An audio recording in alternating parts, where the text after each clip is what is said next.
it's very Sisyphusian, I think, in a lot of ways, that making these kinds of paintings, because I'm constantly feeling like I'm rolling that big boulder up a hill again, just to have it roll back down the other side. And that's what I mean by labor. I think that these paintings, when they function, look like a guy who's having a real problem making a painting. To me, an almost failed painting actually has a whole ton of meaning tied into it, because it suggests a whole bunch of things about the act of painting today. And it sounds somewhat odd to say, but these paintings are at their best when you're not sure if they're really good or really bad.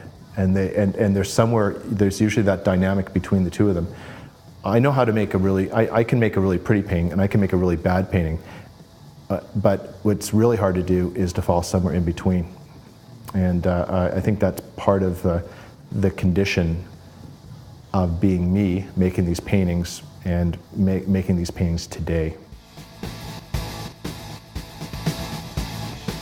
This indecision or dynamism in the paintings have a lot to do with my position as a painter, looking at the act of making paintings today, having gone through a period where the act of making paintings, especially abstract paintings, was so fraught that if you weren't constantly winking your eye whenever you made a gesture, you could be accused of a variety of different infractions, from simply being either illiterate or perhaps misogynist or politically unastute or reactionary. And so one learned very quickly, especially in the 80s and in the 90s, how to wink.